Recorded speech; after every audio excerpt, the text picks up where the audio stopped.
This committee has shown that it has deep concern for the well-being of our youth, and in particular foster youth. I think just last year alone, this subcommittee recommended allocations that have been greater than what we've seen maybe in the last decade. Now, fortunately, the budget's been in a much better position. Many of our colleagues who come before us have had to legislate under the most difficult financial circumstances, and we're thankful that we have a few more resources to work with. This committee gets it, and we appreciate it. And to all the relative caregivers who spoke, we do hear you loud and clear, and know that we want to do what we can to support you. And I say that both as someone who's made his entire career in this profession as a social worker, and someone who was raised by his cousin. And we didn't call it relative caregiving. We didn't call it kin care. I don't think we had any name for it, and I don't think we had any funding for it. And I think we all paid a consequence for that. And I think we've learned that, as has been said by many of you today, that the way you show your value is to put money behind it. And that if we're serious about taking care of our youth who find themselves in need of additional care, we've got to support that. So thank you to all of our speakers. We're going to move on to issue number 2, CWS and foster care. Thank you to our presenters, and we invite our director and Mr. Rose to stay with us as we continue on. CWS and foster care, program oversight, and additional governor budget proposals. Let me defer directly to Mr. Rose. When you're ready. Thanks. Greg Rose, Deputy Director for Children and Family Services at the Department of Social Services. Thank you, Mr. Chair and members. The agenda asks us to talk about 2 programs that are of interest, the Approved Relative Caregiver Program and the Commercially Sexually Exploited Children's Program, and then also asks us to describe our funding requests as well. Let me start with the ARC program, which is an attempt of the administration to deal with some of the issues that you just heard about relative to equity in terms of funding for relative caregivers. This optional program allows for caregivers that were taking care of non-federally eligible children to be reimbursed at the same level as other foster parents. This is a change in policy in the recent years.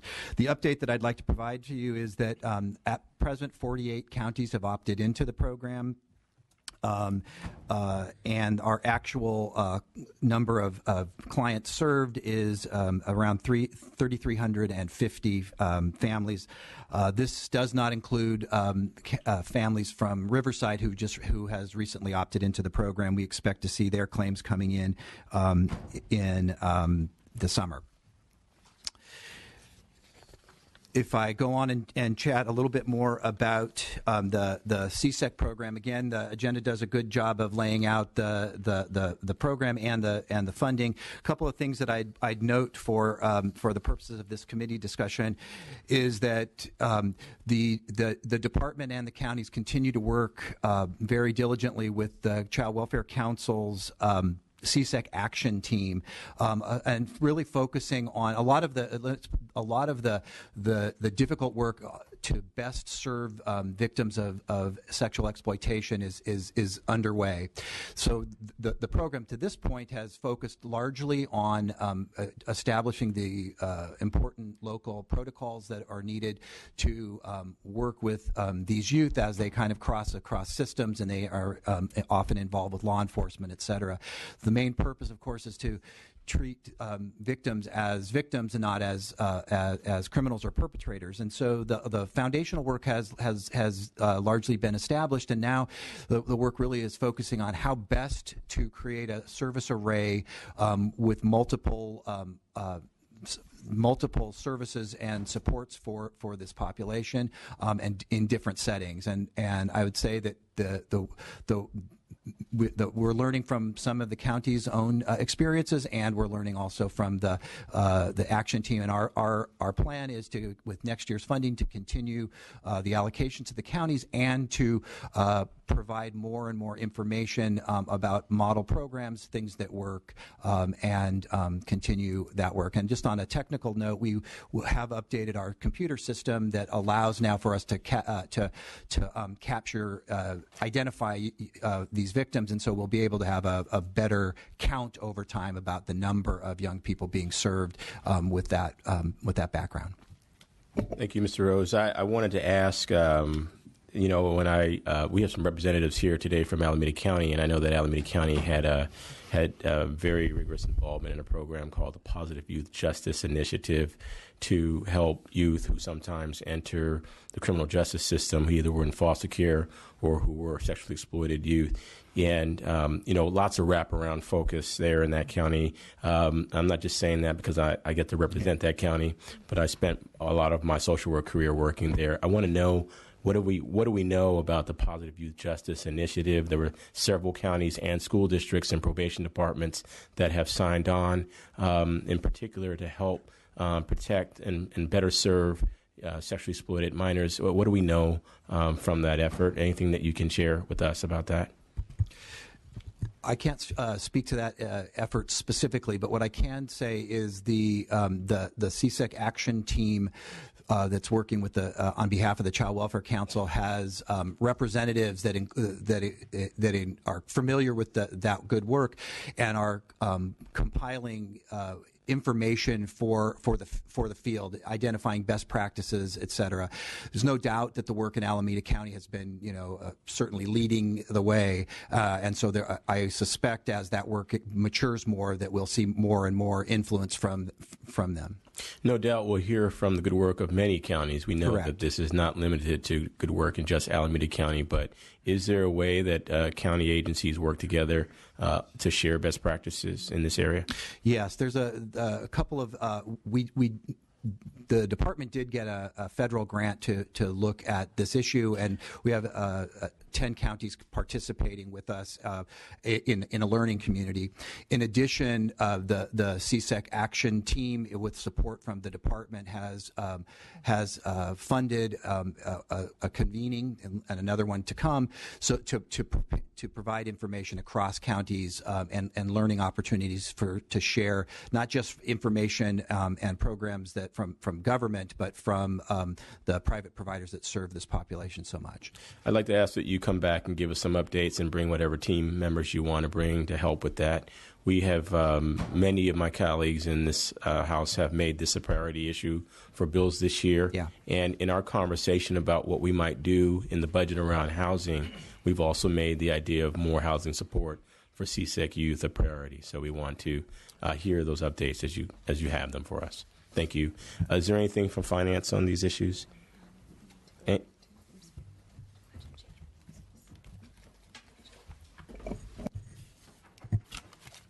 Yeah. So if you want to take us through the rest, Mr. Rose? Yeah, I'd like Thank to you. be able to just discuss our two funding priorities in this area. In front of you, you have a request that's related to case reviews for our child welfare system. This request is for a unit of 7 people to help us comply with the new federal requirements around case reviews for kids in child welfare, and that it's a key component to the federal oversight program called the Child and Family Services Review, which we're embarking on now. Our team is responsible for reviewing, to providing quality assurance over the case reviews that are done locally, and that it involves online reviews with the discussions with county staff, updating the database, the federal database, and answering questions and concerns from counties. There's a lot to learn from these qualitative reviews, and we think that that not only are these staff essential to help us be in compliance with the federal government's request, but there's the use of this 78-page tool that the feds require us to use will provide a whole host of information that will supplement some of our administrative data.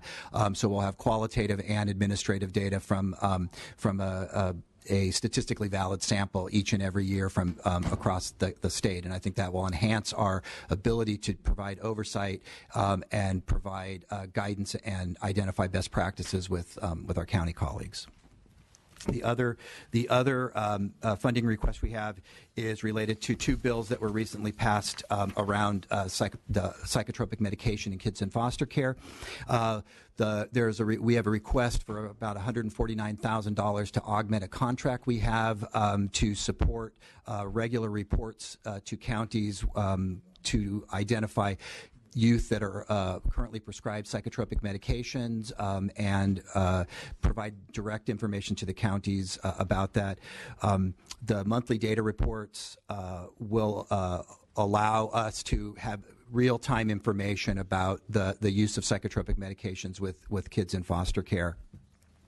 Attached to that request is recent Senate Bill 848 was enacted, and we were asking for 5 positions to focus on the specifically monitoring, identifying, monitoring, and working with group homes where there's a high utilization of psychotropic medications. And so these staff will first develop a methodology for identifying these group homes, work on policies, procedures, regulations, most importantly, conduct inspections and provide ongoing information back to the state, the caregivers, and the legislature. Anything else, Director Lightbourne? Anything from the LAO's office? Thank you, Mr. Chair. Ginny Bella with the Legislative Analyst's Office. We have reviewed both of these budget change proposals, and we find the workload to be justified, and we have no concerns to raise with you at this time. Thank you. Anything from Finance?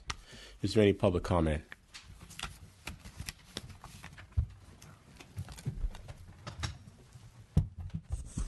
Good afternoon, Chairman. Jackie Wong with the National Center for Youth Law. As you all know, last year the National Center for Youth Law sponsored the package of psychotropic drugs oversight. And though we are actually generally supportive of the investment made in any type of oversight for psychotropic medication of students, of youth in foster care, we also want to kind of make clear that we need to make local investments to make sure that the lives of our young people are enhanced by all the legislation that was passed last year. You will be hearing a little bit later about the proposal that we will be presenting to you all. Thank you. Thank you. One more moment of privilege to also recognize former Assembly Member Dion Ariner, who also happened to represent the district that I sit in and is also a constituent. I don't know what it is about today. I don't know what it is about today. Good Welcome. afternoon, Mr. Chairman. While I'm not here to speak for the District Attorney of Alameda County, Nancy O'Malley, I'd like to at least respond to your interest in the whole issue regarding sexual the whole issue regarding human trafficking. And as you might be aware, she is leading a whole effort actually funded by the Irvine Foundation because she was awarded a grant from them and is we call it the HEAT Initiative, right? And the HEAT Institute's been having hearings all over the state of California. There are people in this room who are participating in that discussion, including some people in front of me, as well as behind me. And we are hoping, I think what she's hoping to do is to have a set of recommendations for you and the legislature probably by the end of the year. I'm looking at Will. I think that's what the timing is, so that we can really start delving into not just the issues regarding child welfare, but that's a lot of it, but the complete system of what we are doing, whether it's in law enforcement, education, child welfare, healthcare, or whatever. It's very exciting, and I think the people who are participating in this discussion feel that there's going to really be significant recommendations that are going to come out of it. Thank you. We look forward to that work, and we appreciate the work that our DA has been doing. Thank you much. Welcome. Brenda Dabney with the Children's Law Center. Again, we would like to fully support the request by the department for additional funding for the governor's proposal based on all of the requests that they're making, specifically with regard to relative placements and most especially the CSEC placements. As you have already said, the CSEC placements all over the state are just very, very minimal, and it's important if we're going to support the work and do the kind of inter-county collaboration that we all have started already through the Child Action Team. We really do need to know about placements, have placements developed to address the special needs of this youth. So we fully support the request by the department. Thank you. Thank you. Any additional public comment? Seeing none, we'd like to thank our witnesses for their testimony. Thank you to the Director, Mr. Rose, Finance, and LAO. Thank you. We're going to move on to issue number 3, CWS and foster care. We have some advocacy proposals. We'll ask them to come forward.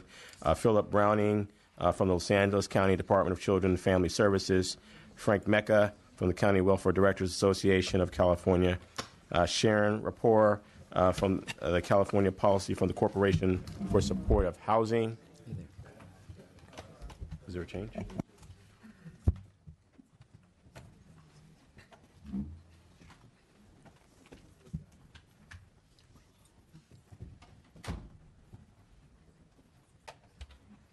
We're going to have to get a bigger hearing room just for our panelists. We have a number of you, but we'll take you in segments. We also want to welcome Ariella Grosbard from UC Davis, Cerise Grice from the Alameda County Social Service Agency, and Amy Lemley, also a constituent from the John Burton Foundation.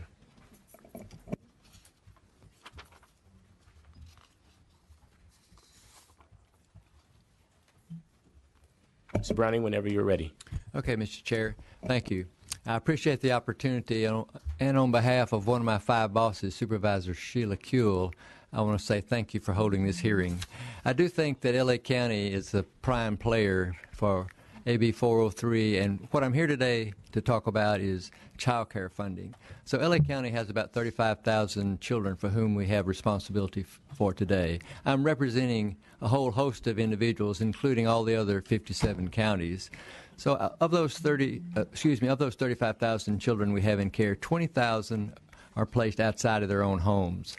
We detain about 10,000 children every year. Someone knocks on a door and determines that a child can't stay in that environment. We have to place them somewhere. We can't keep them in our offices. One of the challenges we have is over the last 10 years or so, we've lost about half of the foster care placement options. So 10 years ago, we had almost 20,000 beds we could use. Today we have about 9,200. That is a severe problem. So one of the challenges we have is when we knock on a door tonight, and we'll have an infant tonight that we'll want to make a placement.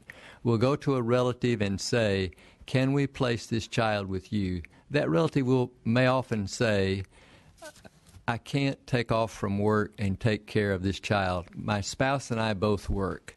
What can you do to help me? Right now, what we say is if you can wait a couple months, we have some funding that will cover some of the cost for child care. In many situations, those parents say, I can't wait 2 months because their income is very low.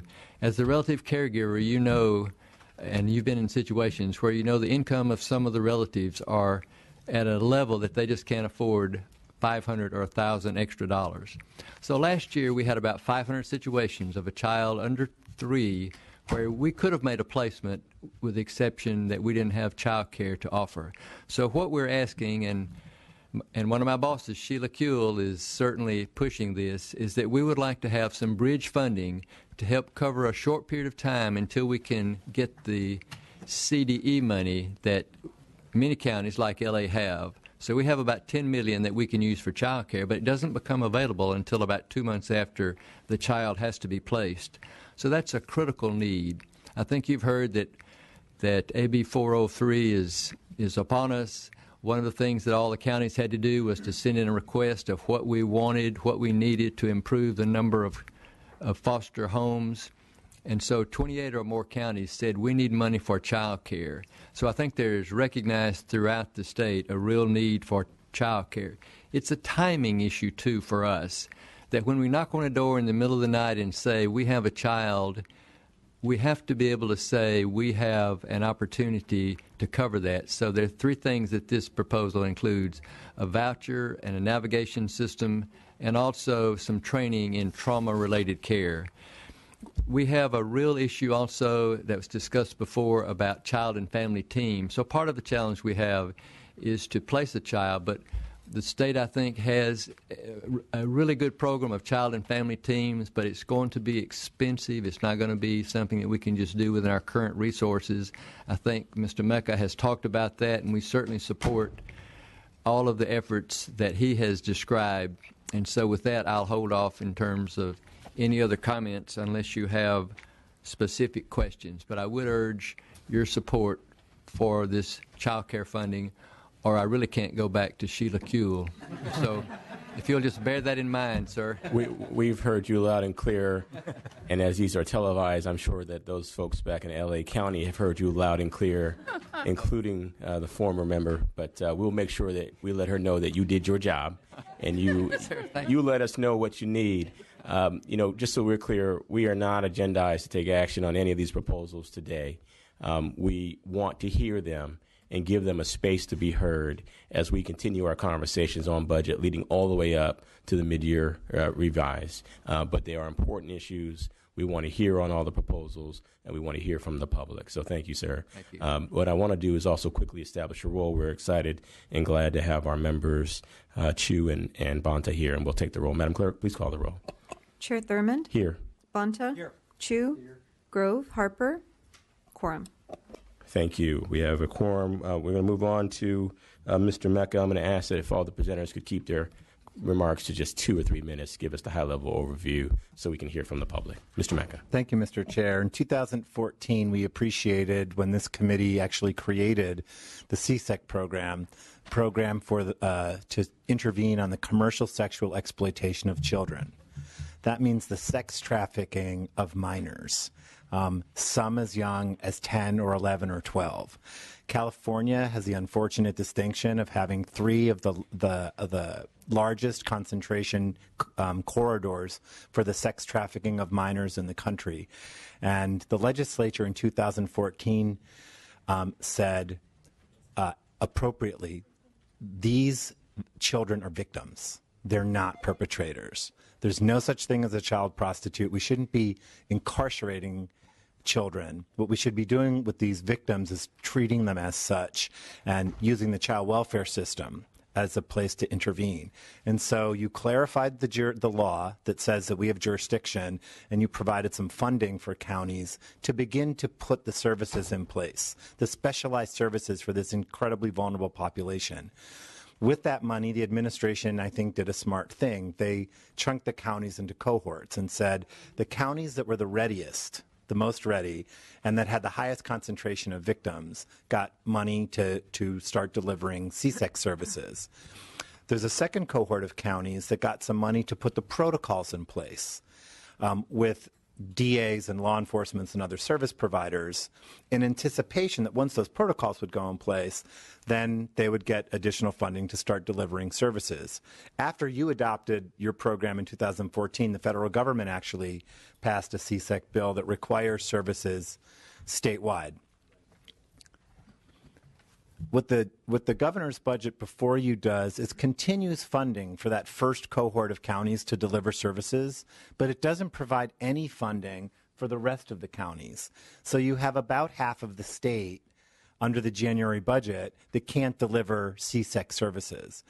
And the mandates that exist and the expectations that you have of the system is that a minor sex trafficking victim should get services regardless of the county they live in. And we've gone part of the way, and we're asking you to invest $16 million to allow the second cohort of counties to begin to deliver services, and for the first cohort of counties to bring services to scale. We're also requesting $3 million for training for social workers to basically understand the unique, complicated aspects of identifying and treating and intervening with kids who've been so traumatized. So we strongly request the funding. We hope the administration would support it as well. We're talking about 13 and 14-year-old and 15-year-old children who every night are raped time after time. And that's the type of intervention that you've said, child welfare system and all of our partners, we really want you to do something about that. And we took a giant step when you started this program in 2014, and we've got another big step to take, and that's what our request is today. Thank you, Mr. Mecca. I really appreciate your input and your request. I represent the city of Oakland in my district, which is a hub, unfortunately, for human trafficking, and there are far too many CSEC victims. One is far too many, and appreciate your efforts to help address this issue. Thank you. Let's go next to Ms. Sharon Report. Good afternoon, Mr. Chair, members. I'm with the Corporation for Supportive Housing. My name is Sharon Report, and I'm here on behalf of CSH, Housing California, and Californians for Safety and Justice in proposing or requesting $10 million to house about 500 families experiencing homelessness and child welfare involvement over 5 years. National data demonstrate a strong link between homelessness and child welfare involvement. About half of all families involved in the child welfare system have a recent or current experience with homelessness, and almost a third of all kids in our foster care system could be reunited with their biological families if that biological family had a safe, decent place to live. We also know from data from other states that providing housing supports and services supports that promote housing stability work to prevent child welfare involvement or prevent kids from being removed from the family and to reunite parents and children more quickly. An example is a program in New York that was able to save on average about 187 days of foster care. This program also avoided repeat incidents of child welfare involvement. Bringing families home would fund services and housing supports to allow families to reunite or to prevent removal of children through a 5-year grant program that DSS would administer to about 2 to 4 counties that they would select. We feel that state leadership is required to help bridge the child welfare and homelessness systems, as well as to evaluate the outcomes of these housing and services programs. And we know that counties are supporting the program, even though that it would require significant commitment on their part to match the resources that the state invests. So I thank you for your consideration of this request and happy to answer any questions that you may have. Thank you. Thank you. Next, we'll go to Ariela Grosbard. Hi, my name is Ariela Grosbord, and I am 19 years old and a sophomore at UC Davis. I am here today on behalf of the John Byrne Foundation to ask for the subcommittee's support for a proposal to expand access to the Chafee Education and Training Voucher. The Chafee ETV was established in 2002 to help a small but vulnerable group of youth succeed in college, youth who are in foster care on or after their 16th birthday. For these youth, college is largely out of reach. By age 26, just 8% will have an associate's degree or higher, compared to 46% of their same age peers. For youth in foster care at age 16, there is no 529 college savings plan to turn to and no family to live with or to offer financial support. They are on their own. I know this because I am in foster care. I first entered foster care at the age of 9, and I was in and out of the system several times between the ages of 9 and 12.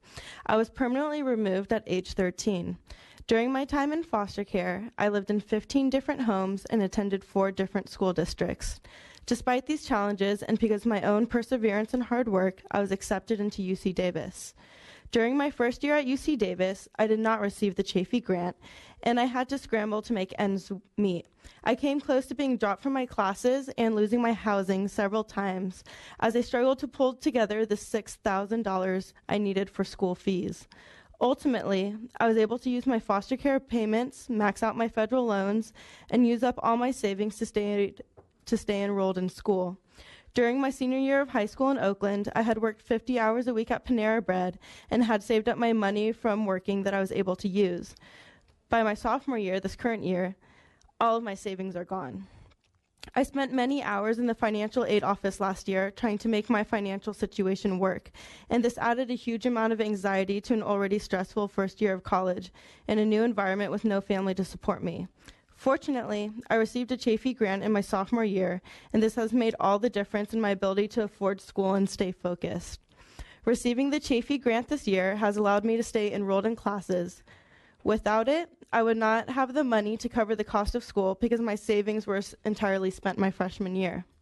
Also, by receiving the grant, it has made me less stressed because I know I can afford to stay in school compared to last year when I was looking anywhere and everywhere for income. It gives me a peace of mind that I can afford to stay in school and the reassurance that allows me to stay focused on school and enjoy UC Davis. I am now on track to complete my degree with a major in community and regional development with minors in human rights and environmental policy. While I managed to stay in school through a challenging freshman year, I know that many other foster youth did not because they did not receive the Chafee grant. Currently in California, 1 in 4 foster youth who are eligible for Chafee and apply do not receive the grant due to a lack of funding. The current budget proposal would increase Chafee funding by $3.63 million and restructure the program so that all eligible foster youth who apply by September 2nd are guaranteed to receive a grant. Thank you for taking the time to hear my story. I urge your support of this important proposal. Thank you, Ms. Gaspard. Thank you very much.